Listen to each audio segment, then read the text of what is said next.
Karate is useless in a real fight. You've heard that line before? Probably 1,000 times. But what if I told you that some of the best MMA fighters of all time didn't just train karate, they built their entire fighting style around it? Stick around, and you'll see how 5 elite warriors used karate to shock the MMA world, and why it still matters today. Before we dive in, make sure to hit the like button, subscribe, and leave a comment telling us which martial art you started with. Whether you're a karateka, a wrestler, or just a fight fan, this one's for you. Let's begin. Karate, a martial art rooted in tradition, discipline, and striking precision.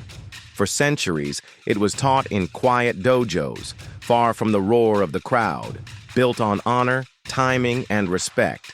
But as MMA exploded onto the global stage, many began to scoff. Karate doesn't work in a real fight. Too rigid, too old school, too impractical.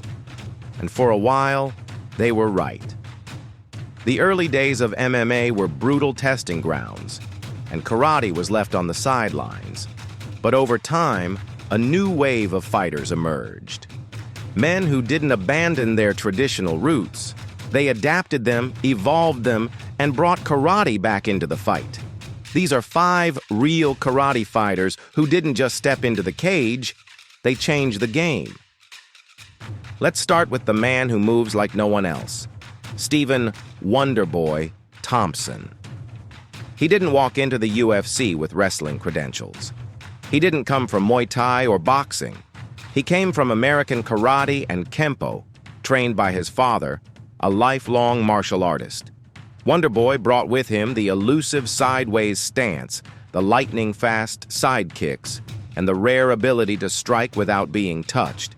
His footwork is like a chess game in motion, every angle calculated, every escape preloaded. When he faced elite strikers like Vicente Luque or Jeff Neal, his karate roots weren't a weakness. They were the very reason he won. Thompson didn't just survive, he brought point fighting into the real world and proved it has a place in modern combat. Next, a fighter most don't even associate with karate. But behind the explosive knockouts and strategic pacing, not in a cage, movements and balance between hard and soft, put on MMA gloves. Became the UFC middleweight champion, taking out heavy-hitting beasts like Yoel Romero. No mistake. You probably know Bas Rutten as the loud, funny Dutchman on YouTube. But before was a bullied, asthmatic kid who found power through Kyokushin karate. Kyokushin is not for the passion came from confidence, built through hard rounds in old dojos. And when he transitioned to MMA in Japan, Bas didn't flinch. He dominated pancrase, adapted to submissions, and became one of the most feared strikers in the sport's early era. Rutten's game looked brutal, and it was. But underneath that rage was the calculated control of a karateka who never forgot where he came from. Georges St-Pierre needs no introduction, but many forget where his journey began.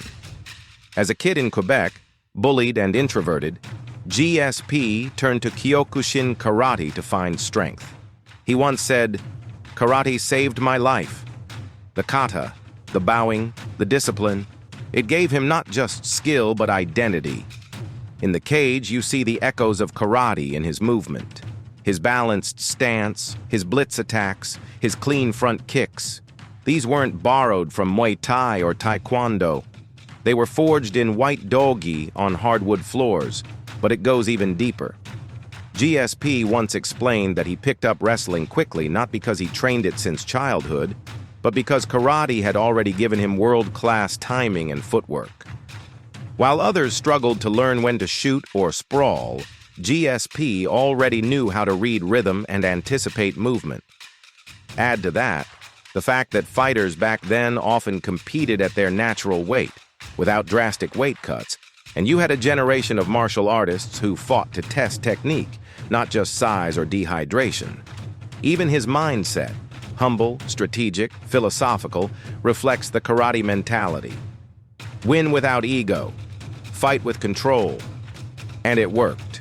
GSP became a two-division UFC champion. He neutralized wrestlers, outboxed boxers, outlasted brawlers. He is perhaps the best all-around martial artist the sport has ever seen, and his journey began with a black belt and a dojo. And finally, the man who brought Shotokan Karate into the UFC without apology, Lyoto, the Dragon, Machida. While others hid their karate roots, Machida doubled down. He stood tall, hands low, feet light. He waited. He moved like water. He countered with the precision of a surgeon. In 2009, he delivered a chilling knockout of Rashad Evans, and the words echoed through the MMA world. Welcome to the Machida era. His style confused everyone, because no one else fought like that. He didn't adapt karate to MMA. He forced MMA to adapt to karate. And though his reign was short, its impact was lasting. Machida reminded the world that a martial art based on timing, distance, and control still had power, even in a cage. So, can karate survive in MMA? These 5 fighters didn't just say yes. They proved it. They showed that tradition doesn't have to be outdated, that martial arts isn't about which style is better, it's about how far you're willing to push your craft. With the right evolution, karate still has a place in modern combat. Did we leave someone out? Is there a part 2 waiting to happen? Let us know in the comments. And if this video gets enough love, we'll bring you 5 more fighters who carried the karate flame into the cage. And hey, if you're curious why karate wasn't part of the earliest MMA events, click the link on screen now and check out our breakdown of UFC 1, a tournament that changed everything, but left karate behind. Don't forget to like, subscribe, and share this with someone who still believes karate is dead. Because after this video, they might just change their mind.